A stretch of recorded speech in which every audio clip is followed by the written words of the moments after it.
tomto videu budeme hovoriť o 5 veciach, ktoré by ste mali okamžite odstrániť zo svojho domova, pretože priťahujú chudobu a stagnáciu. Je dôležité, aby ste venovali pozornosť informáciám, o ktoré sa s vami podelím, pretože ak sa cítite stagnujúci a zdá sa vám, že všetko, čo chcete, je stále nedostupné, je to pravdepodobne kvôli jednej alebo viacerým z týchto 5 vecí. Podrobne vám vysvetlím, čo to je a prečo sa ich musíte zbaviť. Ale skôr než začneme, pozývam vás, aby ste lajkovali, prihlásili sa na odber kanála a zdieľali toto video so svojimi blízkymi, ktorí túžia po lepšom živote. Nižšie komentujte, ako ste otvorení prijímaniu požehnania z vesmíru a vyjadrite svoju vďačnosť za všetko, čo máte. Nech vaše slová rezonujú do nekonečna a priťahujú všetko, po čom túžite. Ak neveríte, že váš život sa môže zmeniť vďaka zákonu príťažlivosti, toto video nie je pre vás. V opačnom prípade si ho pozrite až do konca, pretože je dôležité, aby ste pochopili všetko, čo vám chcem povedať, a zaistili si tak výsledky, po ktorých túžite. Po prvé, je dôležité pochopiť, že všetko na svete je energia. Od vás až po každý predmet vo vašom dome, všetko má energetickú vibráciu, ktorá vás môže buď poháňať vpred, alebo biazdiť. Keď som si to uvedomil, začal som sa pozorne zaoberať každým predmetom, ktorý vlastním, a zistil som, že mnohé z nich majú spojenie s mojou minulosťou. Ich odstránením sa v mojom živote začali prejavovať zázraky, ktoré som si nikdy nevedela predstaviť. Venujte si niekoľko minút a venujte im pozornosť, pretože tieto informácie sú neuveriteľne silné. Ak ju dokážete uplatniť vo svojom živote, aj vy uvidíte, že sa dejú zázraky. 5 vecí, ktoré teraz podrobne opíšem, súvisí s princípom vibrácií. Začnime prvou vecou, ktorú by ste mali odstrániť zo svojho domova, a to oblečenie, ktoré už nenosíte. Keď si kúpite kus oblečenia, nesie v sebe špecifickú energiu, ktorá zodpovedá situácii, v ktorej ste sa v tom čase nachádzali. Zamyslite sa nad tým. Pravdepodobne ste už zažili, že ste si kúpili oblečenie, ktoré sa vám páčilo a neustále ste ho nosili, ale potom ste ho z nejakého dôvodu prestali nosiť. Viete prečo? Je to preto, že ste sa zmenili. Stále rastieme a vyvíjame sa a to, čo sa vám páčilo predtým, sa už nemusí hodiť k tomu, kým ste teraz. Oblečenie, ktoré už nenosíte, obsahuje energiu vašej minulosti, ktorá už nezodpovedá vašej súčasnej energii. Ponechanie si tohto oblečenia vás môže bôzdiť a brániť vám v napredovaní. Preto je dôležité vyčistiť si šatník a ponechať si len oblečenie, vďaka ktorému sa pri pohľade do zrkadla cítite šťastný, pohodlne a sebavedomo. Oblečenie, ktoré už nenosíte, môžete darovať, ak je v dobrom stave, alebo vyradiť, ak nie je. Skôr ako sa tohto oblečenia zbavíte, venujte chvíľu niečomu dôležitému. Každý kus oblečenia dôžte v rukách a povedzte: vďakujem za spomienky a spoločne strávený čas. Každý kus oblečenia má totiž energiu a potrebuje dokončiť svoj cyklus riadnym rozlúčením. Keď ste toto oblečenie nosili, určite vám do života prinieslo nádherné chvíle. Vyjadrenie ďakujem vám pomôže uvoľniť túto energiu a vytvoriť priestor pre novú pozitívnu energiu, ktorá vstúpi do vášho života. Týmto spôsobom môžete vytvoriť nový začiatok a pozvať do svojho života nové a vzrušujúce zážitky. Druhou vecou, ktorá blokuje vašu energiu, sú pokazené predmety. Patrí sem čokoľvek od kuchynského riadu až po dekoratívny predmet, ako je váza, zrkadlo, obraz alebo akýkoľvek iný predmet vo vašej domácnosti. Pamätajte, že váš domov je váš chrám a je nevyhnutné sa oň dobre starať. Keď máte doma rozbité predmety, môžu narušiť tok pozitívnej energie. Rozbitý tanier, rozbitá váza alebo prasknuté zrkadlo sa môžu zdať neškodné, ale tieto predmety nesú negatívne vibrácie, ktoré môžu ovplyvniť vašu celkovú pohodu. Namiesto toho, aby ste sa snažili tieto rozbité predmety opraviť zlepením jednotlivých častí, je lepšie nechať ich odísť. Keď je niečo rozbité, stráca svoju pôvodnú celistvosť a energiu a stáva sa blokátorom pozitívnej energie. Tak ako ste to urobili s oblečením, ktoré už nenosíte, rozlúčte sa s rozbitými predmetmi s vďačnosťou. Poďakujte im za službu, ktorú vám poskytli, a za úlohu, ktorú zohrali vo vašom živote. Uznajte chvíle a spomienky s nimi spojené a potom sa ich zodpovedne zbavte. Tento akt vďačnosti pomáha uvoľniť zvyškovú energiu, ktorú predmet môže obsahovať, a vytvára priestor pre novú pozitívnu energiu, ktorá môže prúdiť do vášho domova. Keď zo svojho životného priestoru odstránite rozbité predmety, zaznamenáte výrazný rozdiel. Váš domov bude ľahší, harmonickejší a prívetivejší. Energia bude voľne prúdiť a vy zažijete obnovený pocit pokoja a jasnosti. Je dôležité pravidelne kontrolovať svoj domov, či v ňom nie sú rozbité predmety, a okamžite ich riešiť. Udržiavanie domácnosti bez neporiadku a dobre udržiavanej domácnosti vytvára prostredie, ktoré podporuje vašu pohodu a osobný rast. Váš domov odráža stav vašej mysle, preto je udržiavanie ho bez rozbitých predmetov jednoduchým, ale účinným krokom k posilneniu pozitívnej energie vo vašom živote. Osvojte si tento postup a zažite premenu, ktorú prinesie do vášho životného priestoru a celkového pocitu šťastia a rovnováhy.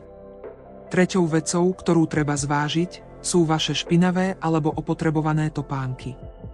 Táto lekcia pochádza od jedného z mojich najväčších metafyzických učiteľov, ktorý ma naučil, že vaša životná cesta sa odráža v topánkach, ktoré nosíte.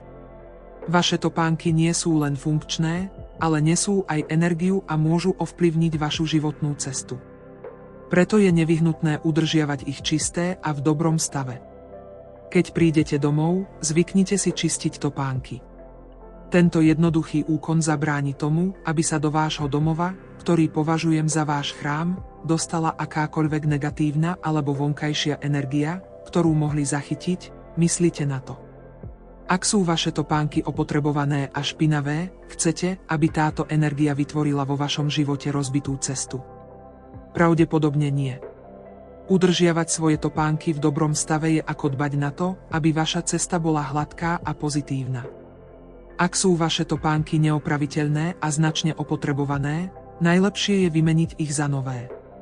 Nové topánky nielenže podporujú vaše fyzické pohodlie, ale symbolizujú aj nový začiatok a jasnú cestu vpred. Vaše topánky každý deň podporujú váhu vášho tela a absorbujú všetku energiu okolia, keď sa pohybujete v každodennej rutine. To je veľká zodpovednosť, preto je dôležité prejaviť im lásku a starostlivosť. Udržiavanie čistoty a dobrého stavu obuvi je malý, ale vplyvný zvyk. Keď si nájdete čas na pravidelné čistenie topánok, nestaráte sa len o doplnok. Staráte sa o svoju životnú cestu.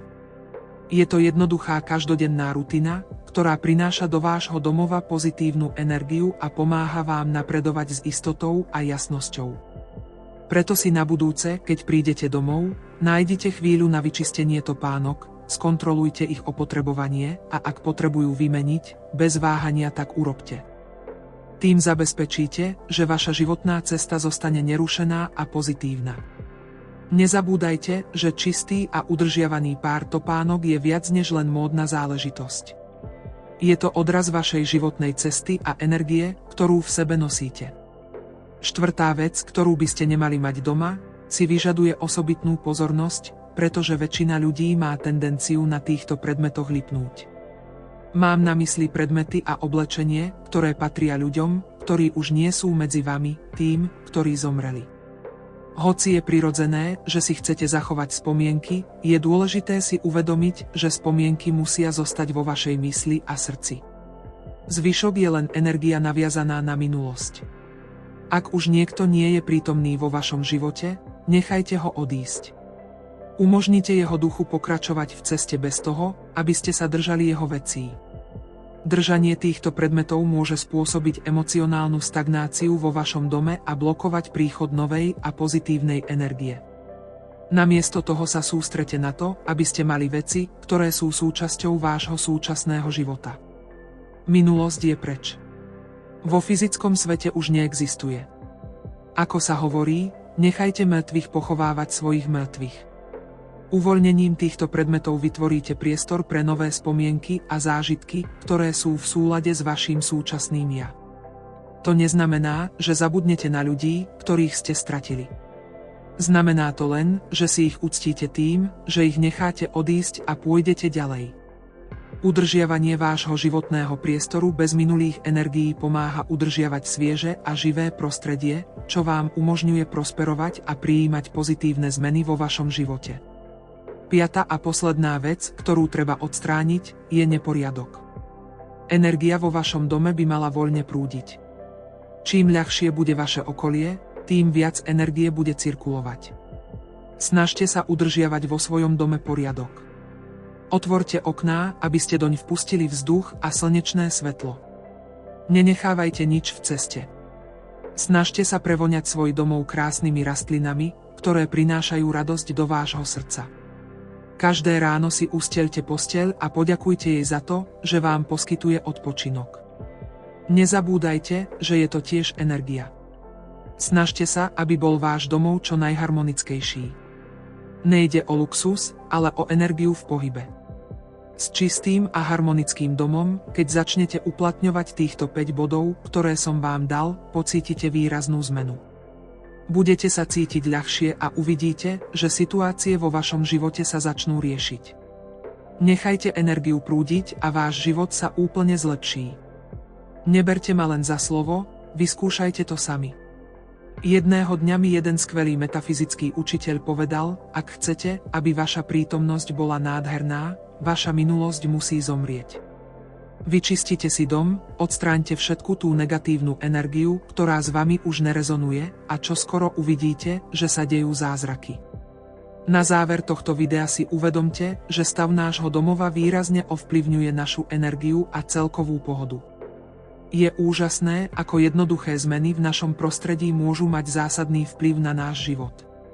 Tým, že sa zbavíme vecí, ako je oblečenie, ktoré už nenosíme, rozbité predmety a predmety spojené s blízkymi, ktorí zomreli, vytvoríme priestor pre voľný tok pozitívnej energie. To nám pripomína, že všetko okolo nás nesie energiu. Je to ako tanec medzi naším okolím a našou vlastnou energiou. Keď sa vedome rozhodneme obklopiť sa vecami, ktoré sú v súlade s naším súčasným ja, otvoríme dvere neuveriteľným premenám. Posilňujeme silu vďačnosti tým, že sa lúčime so svojimi vecami. Je to spôsob, ako si uctiť úlohu, ktorú zohrali v našom živote, a prijať novú kapitolu, ktorá nás čaká. Okrem toho je obohacujúce zbaviť sa neporiadku a vytvoriť priestor pre veci, ktoré skutočne milujeme a s ktorými rezonujeme. Vytvorenie harmonického a živého životného priestoru nie je o dokonalosti alebo drahých dekoráciách. Ide o to, aby sme svoj domov naplnili pozitívnymi vibráciami, či už ide o otvorenie okien, aby sme doň vpustili čerstvý vzduch a slnečné svetlo, pridanie krásnych rastlín alebo jednoducho udržiavanie poriadku, tieto malé, ale pôsobivé kroky pozývajú do nášho života zázraky. Je to ako domino efekt. Zosúladením nášho fyzického prostredia s našou energiou začneme pociťovať pozitívne zmeny a pocit ľahkosti. Je to vzrušujúca cesta sebapoznávania a zámerného života. Preto vás povzbudzujem, aby ste konali a vydali sa na túto cestu vytvárania priestoru, ktorý živí vášho ducha a poháňa váš pokrok. Uvidíte, ako sa tieto zmeny prejavia v iných oblastiach vášho života.